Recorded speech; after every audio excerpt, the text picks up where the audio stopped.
Hey guys! No, I don't like that. Hey guys, I'm Lou, and in today's video I'm vlogging the Angie Thomas event. I don't know if I like that intro. I think I'm gonna keep it. So it's the 24th of March. It's been ages since I actually filmed. I probably filmed about 2 weeks ago, but I filmed 3 weeks worth of content in one day. I spent about 5 hours filming. It was just a really hectic day, but it feels ages since I've sat in front of the camera and talked. So yeah, today the 24th, Angie Thomas is in London. She's talking about The Hate You Give. I think she's also talking about On the Come Up and the movie, and I thought I'd take you guys along with me. I'm not entirely sure if I will film the actual event because I'm afraid I'll get kicked out.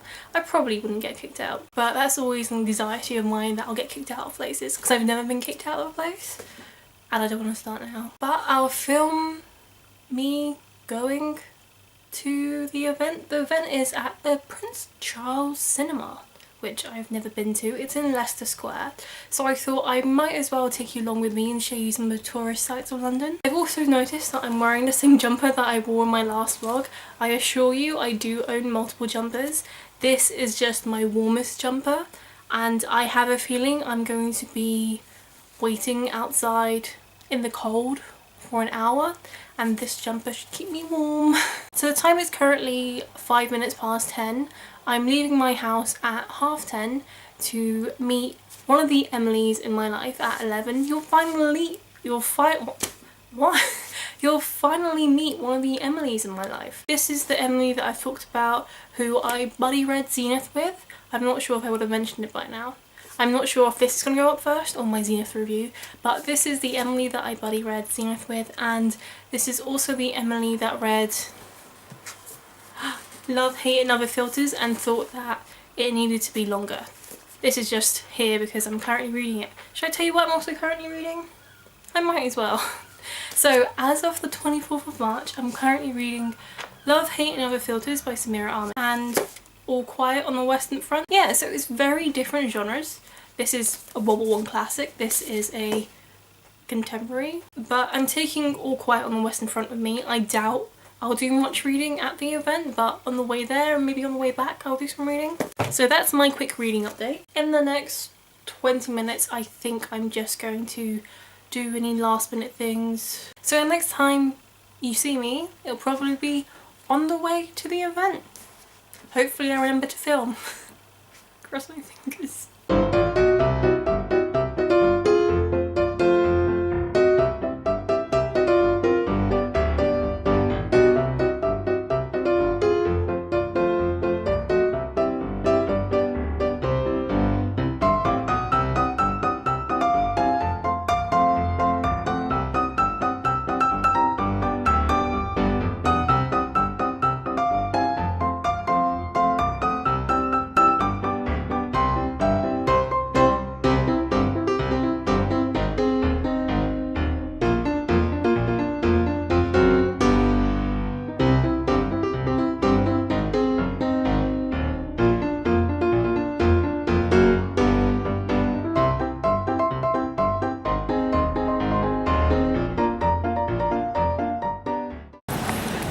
So this is Leicester Square and that's Emily. We're gonna go to Burger King to get some chips and probably go to the toilet. Probably. The event is right next to Chinatown. You can see the lanterns. Just eating my mozzarella chicken nugget thing.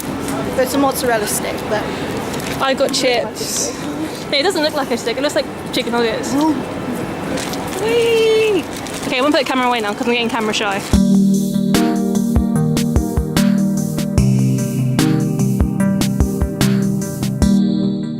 oh really?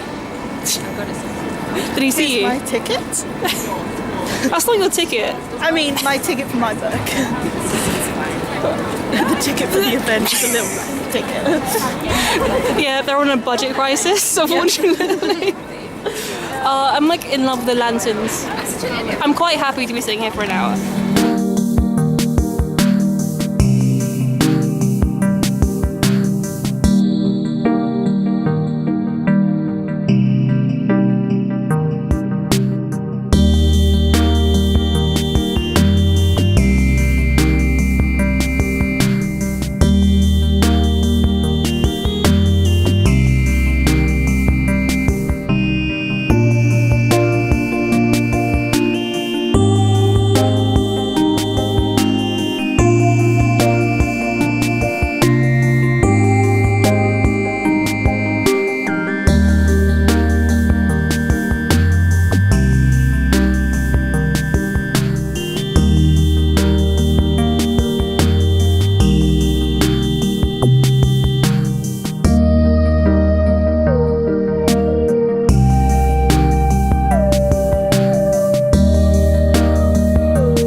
another edition. I hope they don't think I stole it.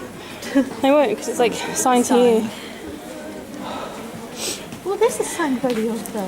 Yeah, well, I am. It's probably from the event on Monday.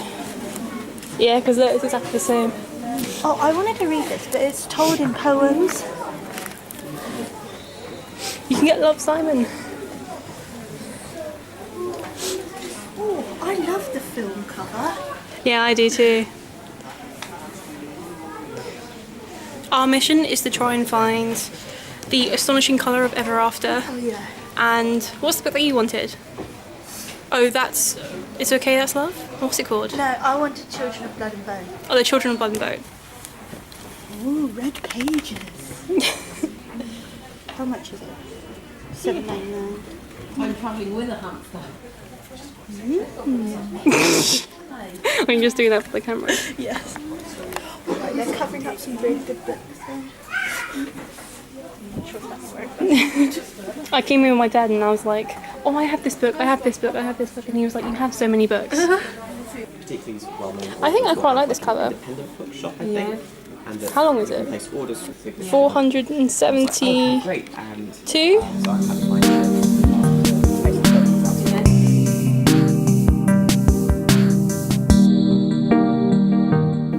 Hey guys, it's me, I'm back, I lived! So I realise now, thinking about it, me and Emily didn't really give our thoughts over the event. I really loved it. I think Emily also really loved it. Angie Thomas is such an inspirational speaker. She made me want to go and write all loads of books, and I loved listening to her for that hour. I wished I could listen to her longer. I also learned so many things, which I'll talk about in a bit. I also want to apologise if I seem a bit weird. I have this pounding headache and I've had it for the last couple of hours, but I've taken some medicine and hopefully it'll get better. As soon as I finish this video, I'm going to take my makeup off and go to bed. It's like that much of a bad headache. But let's get into it. So the event, I learnt so much about the Hate You Give and I feel like I appreciate it a lot more. I wish I was less nervous. Hopefully I got some good footage throughout the day. When I got my book signed, I felt so awkward. She thanked me for coming and I thanked her for coming to the UK. And then I said that I really loved her book and she was like, oh yeah, thank you. And obviously she signed my 2 editions of The Hate You Give now, and she saw all my things that I loved about The Hate You Give. She's like, oh, like, you know, so many notes. And I was like, yeah, some of the bits that I loved. And then I thanked her again for coming, and then that was it. I wished I was a bit more confident at that time. To be fair, I've only come across 3 authors that I've talked personally, 4 if you include Samantha Shannon. But it was Alan Hamilton's event, and Alan Hamilton is such a speaker that even if you were the most shy person, she would make you feel really warm and like happy to talk to. And obviously through talking to Alan Hamilton, I was talking to Samantha Shannon as well about her book, The Bone Season, and the series. That event was good. On Monday I met Holly Black with my dad, and at that time my dad was doing most of the speaking. So this was sort of the first time I spoke to an author one-on-one, and like I did good, but I just wish it was a bit better. And look, I got this special edition. This is the Waterstones exclusive edition. If you're a bit hesitant about hooking this book up because of the sticker, you can remove it. I got it signed! To me!